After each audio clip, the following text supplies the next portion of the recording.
Hi, welcome to the Tuesday Tip. It's Carrie Peters from Holistic MBA. I'm here in my living room with the fire going. I'm so excited.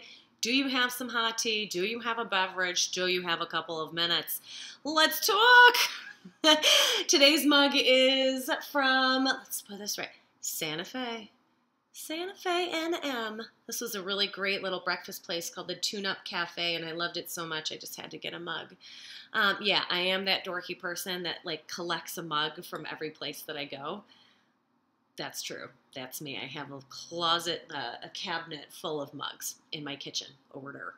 All right, so today let's talk about, should you rent space to see clients?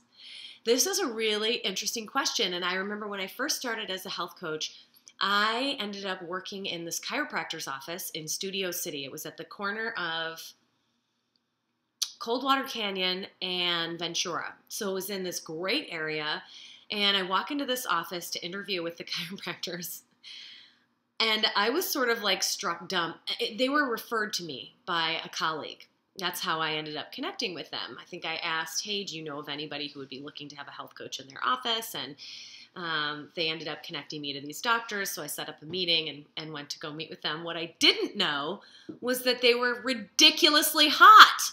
I mean, it was crazy. I walked in, and I don't know about you, but when I see people who are so ridiculously attractive, I actually have a very hard time speaking. I can't really talk. So I was in this interview trying to sound, professional and you should have me in your office as a health coach. And meanwhile, I was can't think, too hot, can't think, too hot. It's all that was happening in my mind. But it was a really fun office. Somehow I made it through that interview, and they did have me come in the office. And it was a really great time because there were other practitioners, there was great acupuncturists, massage therapists, other chiropractors. And because of the location, there was all these fun celebrity clients. And it was a really neat experience. And I really liked the idea of collaborating with other practitioners, although I didn't know at the time that I didn't have to be in an office to do that. I could have a whole load of referral partners, but I didn't know because I had not invested in business training because I was a little stubborn is really what it came down to. I should know how to run a business based on what I have no idea because I was an actor for so many years. Whatever. Anyway, so I end up in this office, and here's what I would say about whether or not you should rent space to see clients. And that's on today's checklist, which is under the video. You can download the checklist. And here's my 2 cents on this. I think it depends on your modality, first of all. Some of you in health and wellness in particular, you may be doing hands-on work with clients. You may be needling them, massaging them, reikiing them. You may be taking blood tests. There could be all sorts of things that you're doing that require an in-person deal. The other thing that it depends on is whether or not the space is going to bring you leads and potential clients that you wouldn't have had before, like this chiropractor's office did market for me a bit. And if you have a rental fee, then the leads that they're going to bring you and the clients that they're going to bring you should cover and equal more than whatever rent you have to pay in the office. That would be very important. Here's the thing about paying a rental fee. When you're first starting out in phase 1 of your business growth, you're just getting going, we recommend having the lowest overhead possible. The thing that's really cool about a coaching business is that I'm literally in my living room. You have to pay for so little in overhead that you really don't want to tack on some kind of hefty rent every month unless you know that the space that you're renting from is sending you X number of clients that are going to cover that rent. That way you're not on the hook for money you're not sure you're going to make back. Okay, now some offices do a revenue split.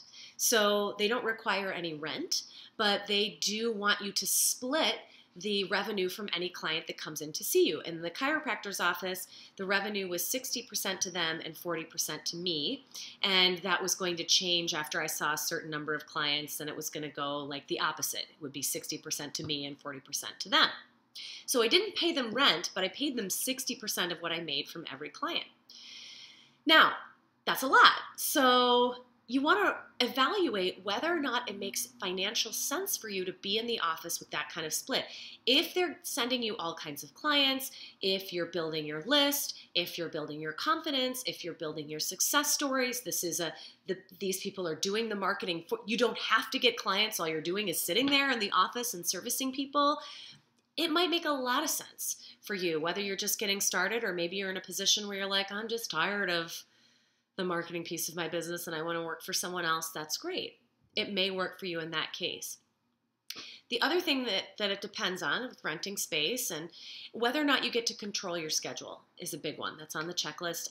I personally, one of the reasons I went into business for myself is I hated having to be somewhere between X time and X time. I hated offices, just hated them. So at least the chiropractor's office, it felt a little less office-y. It was a little less fluorescent. It was, calming, and that was nice. But I didn't like having to be somewhere for a certain number of hours that wasn't home, really.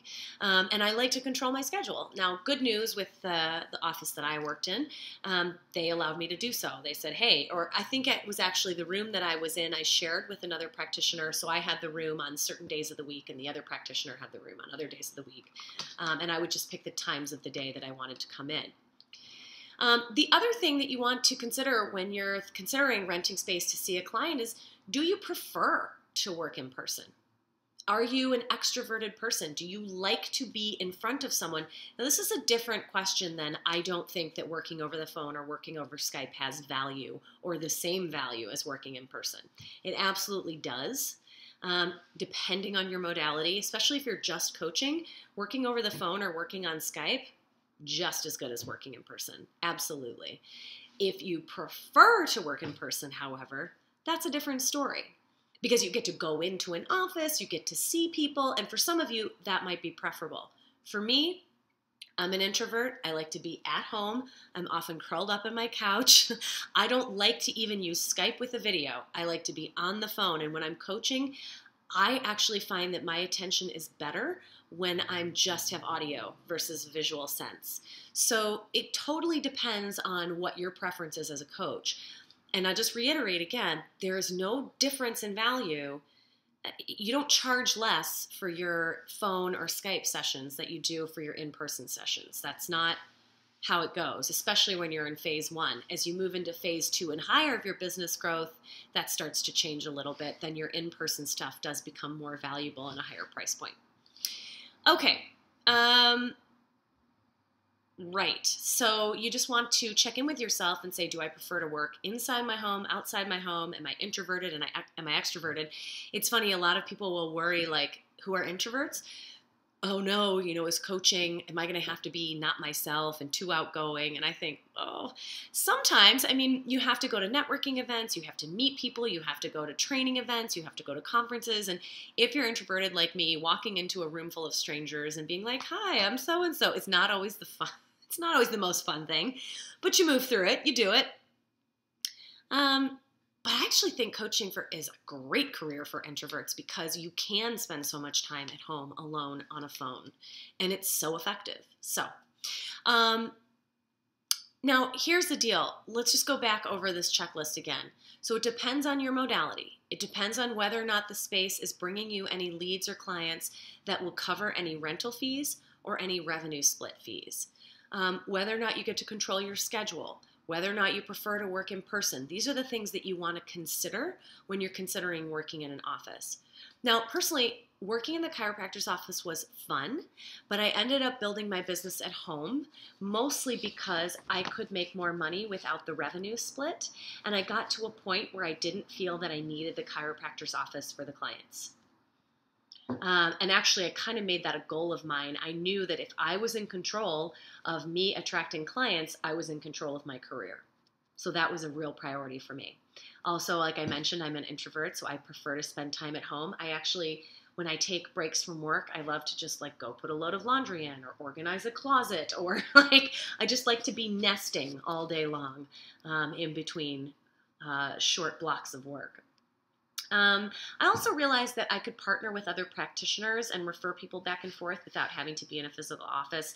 And really, I also wanted to have the ability to travel and work from anywhere. I didn't want to be location restricted. Now, that being said, not every office that you work in is going to require you to physically be there. You may be able to work out some kind of a deal with an office if they're sending you clients where you say, hey, for the month of May, I'm going to be off in Turkey and Istanbul, and I can work with clients on the phone or Skype. Great. So I want you to know it doesn't mean you either get to work in an office or you get to have location freedom. You may be able to negotiate that with whatever office or group of people that you're negotiating with. So I'm curious, after today's video, how are you feeling about renting space and seeing clients? Let me know in the comments below. Let's talk about it. And I can't wait to hear what you have to say. It's me personally responding in the comments, not someone from our team who's like, I'm Carrie. No, it's actually me. So chat with me below. Let me know how you're feeling, what your questions are, and I will see you on the next video tip. And goodbye from the Santa Fe and the tune-up. Bye, everybody.